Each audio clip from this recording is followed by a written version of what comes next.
नमस्कार द्राक्ष बागायतदार बंधूंनो. द्राक्ष हंगाम 2025-26 साठी आपल्याला फार मोठं चॅलेंज आपल्या समोर उभं आहे. अतोनात आपल्याला प्रश्न उभे आहेत आणि महत्त्वाची गोष्ट म्हणजे की यावर्षी जो मे महिन्यापासून पाऊस सुरू झाला आणि तो आत्तापर्यंत पाऊस चालू आहे.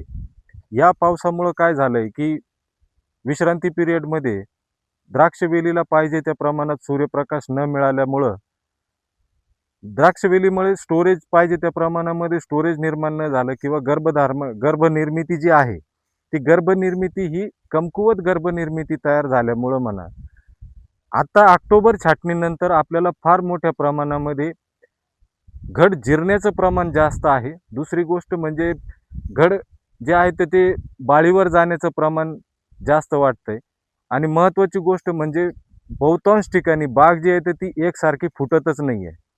तर अशा परिस्थितीमध्ये आपण काय करावं? संभ्रमाचा अवस्था आहे. वर्ष कसं जाईल, उत्पादन कसं राहील, हा सगळा परिणाम आपल्याला दिसून येतोय. पण अशा परिस्थितीमध्ये आपण द्राक्षामध्ये घड जिरू नये, घड गोळी घड होऊ नये, यासाठी जर म्हणाल तर श्री बायो एस्थेटिक कंपनीचं बीटी गोल्ड आणि न्यूट्रिक्स रेड सध्या चांगल्या पद्धतीने ज्या ज्या ठिकाणी वापरलंय त्या ठिकाणी चांगले परिणाम याचे दिसून येत आहेत.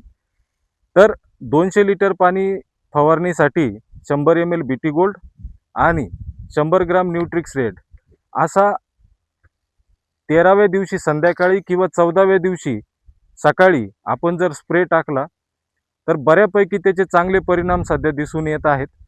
आणि दुसरी गोष्ट म्हणजे या उत्पादनाचा फवारणी केल्यानंतर साधारणतः 36 तास झाड हे सुकल्यासारखं होईल, म्हणजे स्ट्रेसमध्ये जाईल.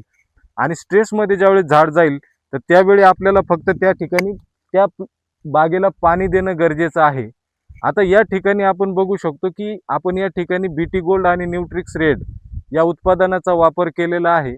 एकदम छोटे छोटे जे घड आहेत, जे निघताना कमकुवत होते, ते सुद्धा आपल्याला टिकून राहिलेले दिसून येतील.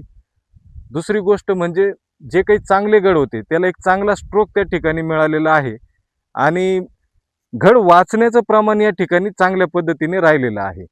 आता आपण या ठिकाणी बघू शकतो की अशा पद्धतीने या ठिकाणी घड राहिलेले आहेत. हा एकदम छोटा राहणारा घड होता, तो चांगल्या पद्धतीने सुधारलेला आहे. हा पाठीमागे निघालेला चांगल्या पद्धतीने सुधारणा झालेली आहे. अशा पद्धतीने या काडीवरती जी लेट फुटणारी सुद्धा काडी होती त्या ठिकाणी साधारणतः आपण बघू शकतो की 1, 2, 3 3 म्हणजे साधारणतः 3 घड या काडीवरती आपल्याला राहिलेले टिकून राहिलेले दिसून येतात. त्याच पद्धतीने आपण हे पण बघू शकतो की हा एक छोटा राहिलेला घड कशा पद्धतीने डेव्हलप होतोय. म्हणजे एकदा घड टिकला तर आपल्याला त्याला पुढं बनवायला अडचण येऊ शकत नाही किंवा आपण त्याला पुढे चांगल्या पद्धतीने डेव्हलप करू शकतो. आता या काडीवर सुद्धा 1 आणि 2 हा एक छोटासा आहे आणि 3 या काडीवरती 3 घड, या काडीवरती 3 घड, 6 घड आपण आतापर्यंत मोजलेले आहेत. तर अशा पद्धतीने साधारणतः ह्या एका ओलांड्यावरती आपण म्हणाल तर 6 ते 7 घड या ठिकाणी टिकून राहिलेले आहेत.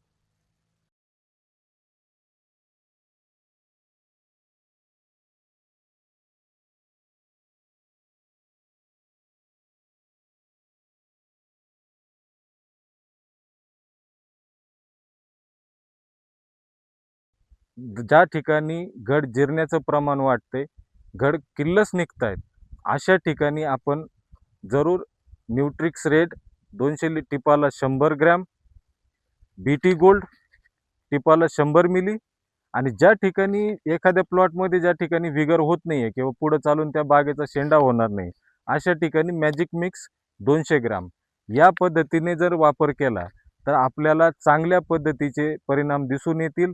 जो काही जिरणारा माल असणार आहे तो थांबणार आहे, जो काही घड आहे तो डेव्हलप होणार आहे. हे उत्पादन फवारल्यानंतर होईल काय की झाड सुकल्यानंतर 36 तासापर्यंत सुकल, पण सुकल्यानंतर घाबरण्याची काही गरज नाही आहे.